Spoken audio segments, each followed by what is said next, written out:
Udah pada tahu belum? Likuifaksi merupakan rangkaian peristiwa meningkatnya air pori tanah akibat tegangan siklik yang disebabkan oleh gempa bumi. Nah, fokus dari identifikasi likuifaksi itu sendiri itu mengarah pada berkurangnya kekuatan geser tanah yang diakibatkan oleh beban seismik yang disebabkan oleh gempa bumi. Kok bisa begitu ya? Ternyata ketika mengalami pergeseran tersebut, sifat lapisan tanah berubah menjadi liquid sehingga tak mampu menopang beban bangunan di dalam ataupun di atasnya.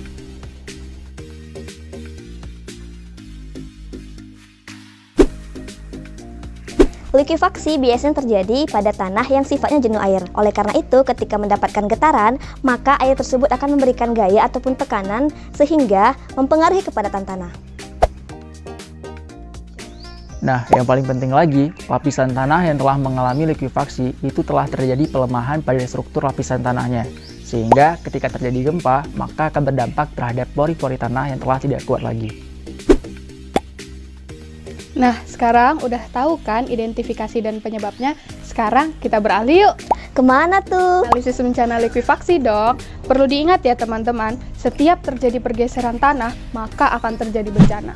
Benar sekali, bahaya yang ditimbulkan oleh likuifaksi dapat menyebabkan bencana loh. Kita bisa lihat dari sisi infrastruktur, ekonomi, sosial, dan lingkungan. Yuk kita bahas satu persatu. Nah, likuifaksi itu sendiri dapat menyebabkan resiko bencana yang berupa rusaknya material bangunan infrastruktur di atas permukaan tanah, di mana hal ini dapat kita lihat pada peristiwa likuifaksi yang terjadi di Palu. Selain itu, banyak loh korban jiwa pada bencana likuifaksi di Palu. Ada sekitar ribuan orang meninggal dan terkubur.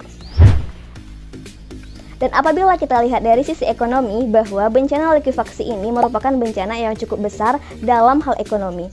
Ini bisa kita lihat dari kejadian yang terjadi di Palu, di mana likuifaksinya memberikan kerugian yaitu sekitar 18,48 triliun rupiah, sehingga kita dapat menarik kesimpulan bahwa apabila bencana likuifaksi yang terjadi dalam cakupan daerah luas ataupun cakupan daerah yang makro, maka hal tersebut menjadikan dampak yang sangat fatal.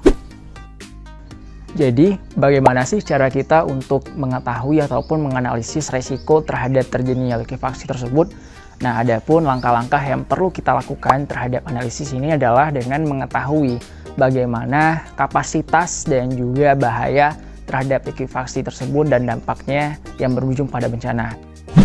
Yap, benar sekali. Analisis-analisis tersebut tentu mengarah pada dampak bencana seperti yang telah dijelaskan. Oleh karena itu, kita perlu tahu nih solusi agar analisis risiko bencana dapat berimbang. Solusi?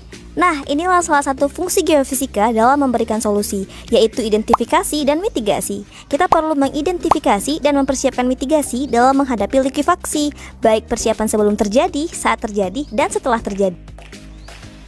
Nah, disinilah peran dari geofisika dengan cara melakukan pemetaan terhadap area-area yang rawan terhadap bencana likuifaksi tersebut dengan cara melihat kekuatan dari rongga-rongga bawah permukaan tanah, baik itu kuat atau lemahnya mereka dalam menahan lapisan yang ada di atasnya.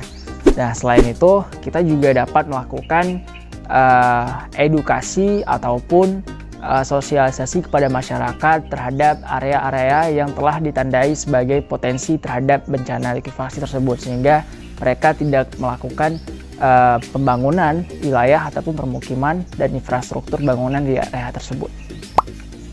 Yang kedua adalah mitigasi saat terjadinya bencana. Pihak-pihak terkait harus mempersiapkan jalur evakuasi agar mempermudah alur evakuasi saat terjadinya bencana. Untuk yang ketiga, masyarakat tidak boleh panik. Pastikan semua persiapan telah dipersiapkan dari jauh-jauh hari, seperti persiapan tas mitigasi yang isinya makanan, obat-obatan, dan dokumen berharga. Saat terjadinya bencana, pastikan semua mengikuti alur yang dipersiapkan sebelumnya ya.